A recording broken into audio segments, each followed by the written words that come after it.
गीत वही गाता हूं, आपने बहुत बार सुना होगा। लेकिन भारत रत्न अटल बिहारी वाजपेयी जी ने एक और कविता लिखा था कि गीत नहीं गाता हूं। मुझे लगा कि आज की राजनीतिक स्थिति के हिसाब से यह गीत ज्यादा तार्किक है। शुरुआत इसी कविता से कर रहा हूं। अटल जी ने जो कुछ लिखा था उस एक एक लाइन को ध्यान से सुनिएगा और फिर घंटों समझने का प्रयास कीजिएगा। उन्होंने लिखा है कि गीत नहीं गाता हूं, बेनकाब चेहरे हैं, दाग बड़े गहरे हैं, टूटा तिलिस्म आज सच से भय खाता हूं। इस लाइन को एक बार फिर पढ़ूंगा कि टूटा तिलिस्म आज सच से भय खाता हूं, गीत नहीं गाता हूं। लगी कुछ ऐसी नजर, विखरा शीशे सा शहर, अपनों के मेले में मीत नहीं पाता हूं, गीत नहीं गाता हूं। पीठ में छुरी सा चांद, राहु गया रेखा फांद, मुक्ति के क्षणों में बार बार बंध जाता हूं, गीत नहीं गाता हूं। सबसे पहले उनकी इन पंक्तियों के माध्यम से भारत रत्न अटल बिहारी वाजपेयी जी के चरणों में जनता जंक्शन की पूरी टीम अपना सर नवाती है। अटल जी को उनके जन्म दिवस के अवसर पर जनता जंक्शन की पूरी टीम की तरफ से श्रद्धांजलि। आज की राजनीति में अटल जी की याद तो बहुत आती होगी। मैं अपना व्यक्तिगत अनुभव बताऊं तो आज तक मैंने किसी आम आदमी को किसी राजनेता की मृत्यु पर रोते हुए नहीं देखा था। लेकिन जब अटल जी इस धारा को छोड़कर गए थे तब मैंने उन सैकड़ों इंसानों को देखा था जिनका अटल जी के साथ विचारधारा की लड़ाई थी, लेकिन उनके मृत्यु पर उनके आंखों में भी आंसू था। मैंने पहली बार समझा था कि वास्तव में जन नेता होता क्या है। हमारी पीढ़ी के अधिकांश लोग इसे अच्छे से समझ रहे होंगे क्योंकि हम लोग जयप्रकाश नारायण वाले दौर के बाद आए थे। हमने जयप्रकाश नारायण के बारे में सिर्फ सुना था, लेकिन अटल जी के लिए लोगों के दिल में जो आस्था थी उसे देखा भी और समझा भी था। अच्छा, अटल जी का जन्म दिवस है और संजोग देखिए कि उनके जन्म दिवस की पूर्व रात्रि को ही केंद्रीय मंत्री रविशंकर प्रसाद की मां बिमला प्रसाद का निधन हो गया है। अटल जी बिमला प्रसाद को बिमला भाभी कहा करते थे। बिहार से अटल जी की बहुत सारी यादें जुड़ी हुई हैं। आगे कई किस्सों को बताएंगे, लेकिन उससे पहले अपना परिचय दे दूं। नमस्कार, मेरा नाम है मोहित कुमार सिंह और आप देख रहे हैं जनता जंक्शन। अटल बिहारी वाजपेयी और बिहार के रिश्ता बहुत खास है।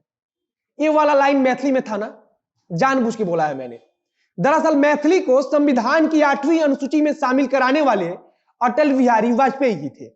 2003 में जब अटल जी देश के प्रधानमंत्री थे तब बिहार के मैथिली को यह सम्मान दिया गया था। अब आपको ले चलते हैं विमला भाभी के किस्सों पर। दरअसल विमला प्रसाद भाजपा के बड़े नेता रहे ठाकुर प्रसाद की पत्नी और केंद्रीय मंत्री रविशंकर प्रसाद की मां थी। इस लिहाज से इनका परिवार अटल जी से बहुत ही करीबी था। एक बार अटल जी पटना आए थे और उन्हें खाने पर रविशंकर प्रसाद के घर बुलाया गया था। जब वे घर पहुंचे तब उन्होंने खाने वाले टेबल पर मालपुआ देखा। अटल जी मालपुआ देखकर बोल पड़े कि वो मालपुआ भी है, विमला भाभी ने बनाया होगा, अब तो इसके साथ न्याय करना ही होगा। इतना कहकर उन्होंने 3-4 मालपुआ अपने प्लेट में डाल लिया। यह कुछ तो ऐसे किस्से हैं जिन्हें अब याद कर लोग मन ही मन उनके व्यक्तित्व के बारे में सोचते हैं। अटल जी राजनीति के वो शख्सियत थे जिनके विचारों पर पूरा का पूरा एक विचारधारा खड़ा किया जा सकता है। लेकिन अफसोस कि अटल जी ने जिस पार्टी को सींचा, आज वो पार्टी भी उनके अपने मूल्यों को ठेंगा दिखा रही है। उन्हें पता था कि किसी भी लोकतंत्र के लिए पत्रकारिता कितना मायने रखती है, क्योंकि उन्होंने खुद पत्रकारिता से राजनीति तक का सफर तय किया था। जब वे मंच पर पहुंचते थे तो उनके कार्यकर्ता नारे लगाते थे कि देश का नेता कैसा हो, अटल बिहारी जैसा हो। यह सुनकर वे मंच से बोलते थे कि सवाल यह नहीं कि देश का नेता कैसा हो, सवाल यह है कि देश कैसा हो। अटल जी को अगर लोकतंत्र के महापुरुष के रूप में पूजा जाए तो मुझे नहीं लगता कि किसी को कोई दिक्कत होगी। आज अटल जी के चेले हर बात में देशभक्ति का सर्टिफिकेट बांट रहे हैं, लेकिन अगर वे अटल जी की व्यक्तित्व को थोड़ा भी समझ पाते तो शायद आज देश के लोकतांत्रिक मूल्यों पर किसी को सवाल उठाना ही नहीं पड़ता। उन्होंने एक और कविता में लिखा था कि कौरव कौन, कौन पांडव, टेढ़ा सवाल है, दोनों ओर शकुनी का फैला कुटजाल है। धर्मराज ने छोड़ी नहीं, जुए की लत है, हर पंचायत में पंचाली अपमानित है। बिना कृष्ण के आज महाभारत होना है, कोई राजा बने रंक को तो रोना है। शायद आज अटल जी के मूल्यों को थोड़ा भी याद रखा जाता तो किसी पत्रकार को सच्चाई दिखाने पर जेल के अंदर नहीं डाला जाता, किसी पत्रकार को सच्चाई लिखने पर FIR दर्ज ना कराया जाता। वीडियो आखिरी में उनके एक और कविता सुना जाता हूं। उन्होंने लिखा है कि क्षमा करो बापू तुम हमको, वचन भंग के हम अपराधी, राजघाट को किया अपावन, मंजिल भूले यात्रा आधी। जयप्रकाश जी रखो भरोसा, टूटे सपनों को जोड़ेंगे, चिता भस्म की चिंगारी से अंधकार के गढ़ तोड़ेंगे। एक बार फिर लोकतंत्र के इस महापुरुष को अपना प्रणाम अर्पित करता हूं।